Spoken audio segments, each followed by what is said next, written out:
What is up, guys? Media Master Menard here today, bringing you guys another video, and that was just an epic episode of Game of Thrones, guys. Season 8, Episode 3. These are my raw reactions. I literally just got done watching it and came down, sat here to make this review or reactions video and just talk about my thoughts on the episode in general because it was just amazing. I've been doing this for every episode of Season 8, and I plan to continue, so I really hope you guys just enjoy this video. So let's get right into it and talk about what I thought about this incredible episode.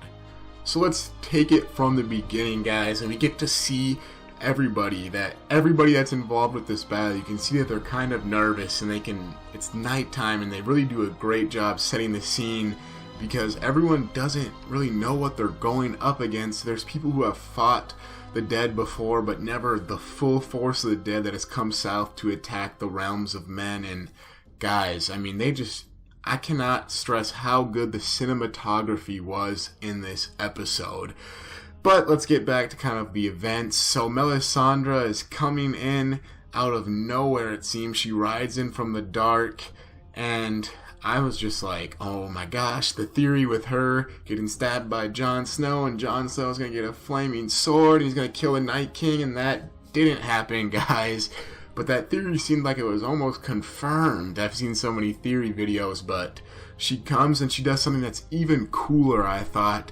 She lights the whole Dothraki army's swords on fire, and I'm just like, oh man, they're about to go in on these White Walkers.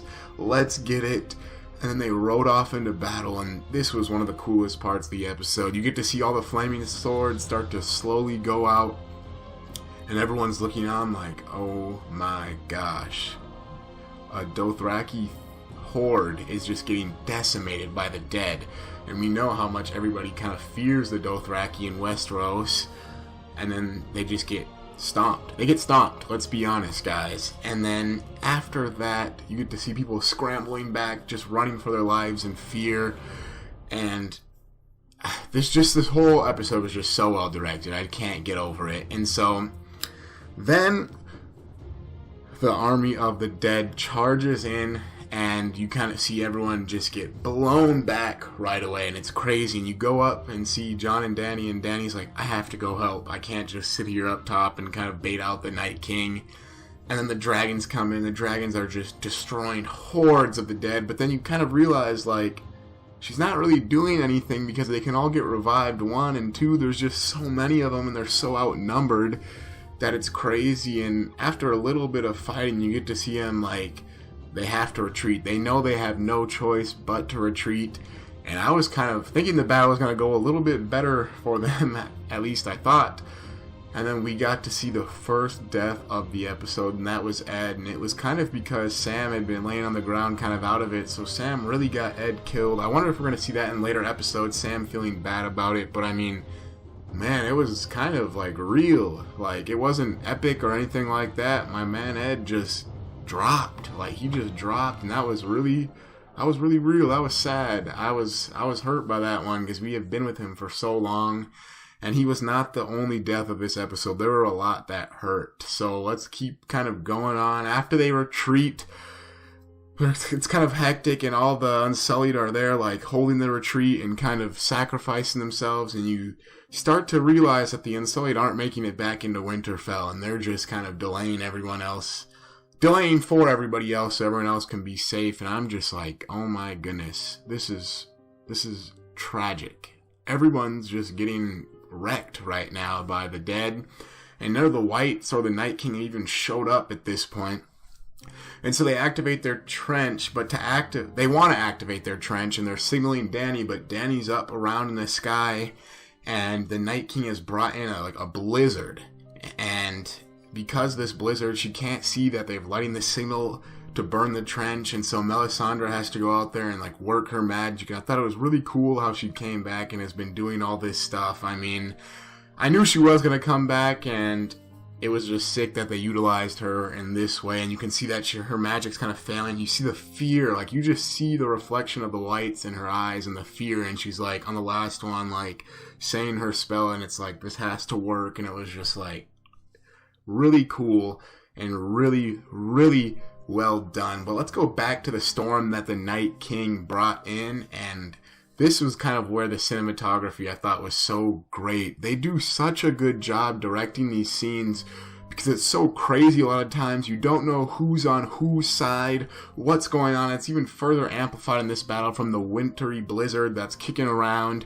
The dragons can't see very well, so that's kind of why the Night King brought it in, I'm guessing, because he didn't want the dragons just to wreak havoc the whole time. And so, I mean, this battle was just a really cool atmosphere. It was the middle of night. I'm pretty sure this is the battle that took them like 55 nights to film, so just hats off once again to them. They did such an amazing job with this whole episode. I mean, an hour and a half, an hour and 20 minutes of just pure awesomeness. But okay, guys, I'll stop talking about how good the directing and filmmaking or TV making, whatever you want to call it, was of this episode. I mean, I just think Game of Thrones in general does such a good job of just conveying the chaos of war and how it's kind of unpredictable and it's hard to see what's going on. I mean, I thought this episode was the second best fight in the series, the first being Battle of the Bastards. I just don't think anything ever on TV will beat that episode. I mean, it was just so sick when Ramsay's army was like, advance, I just thought that was like the coolest thing ever on Game of Thrones, you know. So honestly, let's keep on going forward with the episode. So once the gates of Winterfell are shut, the dead don't take any time kind of crawling up the walls off of each other. It looks like World War Z, if anyone remembers that scene. It really reminded me of that a lot. So you get to see the dead climbing up and down this wall, and I'm like, oh man, they're coming up. And it's like, I don't know, there's a lot of them, and they just overrun the keep. And so they're spilling over into the keep, and then they're kind of destroying and killing everybody again, taking over all of Winterfell. The people have to retreat again, and then we get the next tragic death of this episode, and that was poor Lyanna Mormont, Lady Mormont.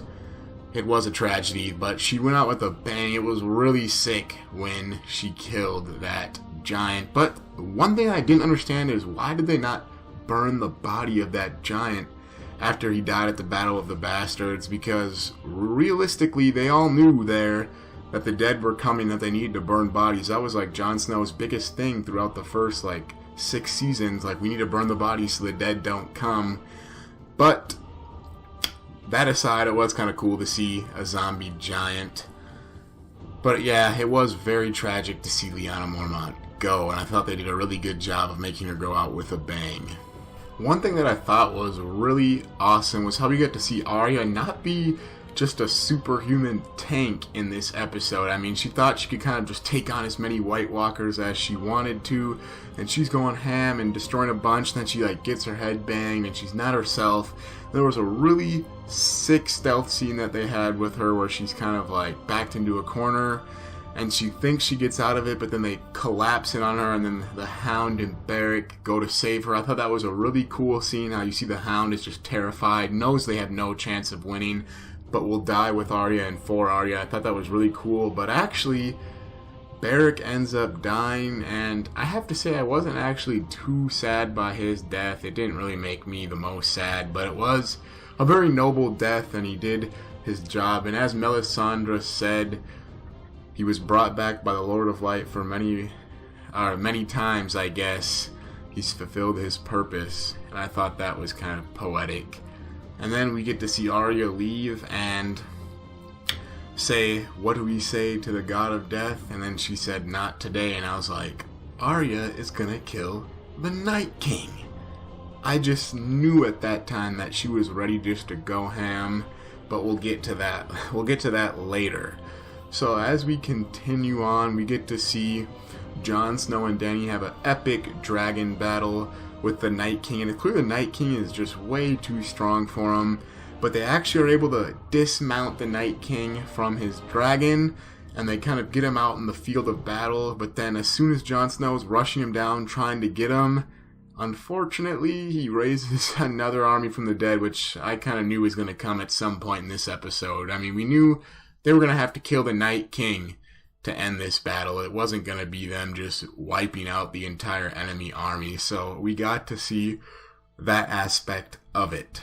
So thankfully Dany shows up with Drogon, and she burns like the army of the dead in front of Jon so he can run into the castle and try to save Bran and kill the Night King. One thing I thought they were going to do was maybe play into the fact that Jon's a Targaryen and have fire blown right on him and he comes out still standing, but I guess then he would have to be running naked and that really wouldn't make much sense. And also I think that's kind of just a Daenerys thing, a full-blooded Targaryen thing, so that's probably why that didn't happen. But continuing on, we get to see something really interesting when Jon goes back into Winterfell, and he's kind of running through there and seeing all of his friends dying or struggling and really hanging on for life, and he knows that he wants to help them, but he needs to go get to Bran and save them, otherwise it's all going to be for vain. They're all going to die anyway. So he goes by plenty of his friends that are dying or on death's bed, and it's just kind of crazy to see that.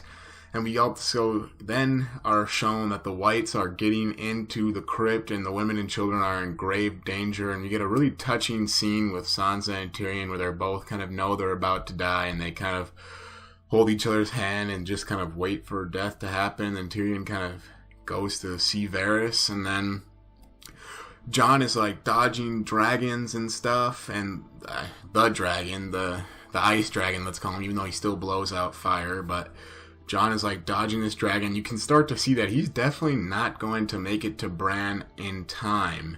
And all the while we are shown scenes of Theon and the rest of the Ironborn holding off the Whites as the Night King approaches.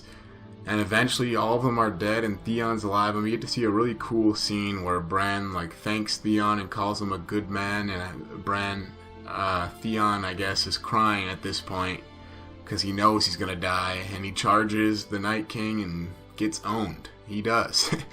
It's really sad. I was sad to see Theon go. That was one of the best, well done deaths in this episode. And then as the Night King approaches Brandon, Arya comes out of nowhere from behind, and I'm like, she's about to just, Then she gets caught, and I was like, oh my god, Arya's dead. How could they do this to us?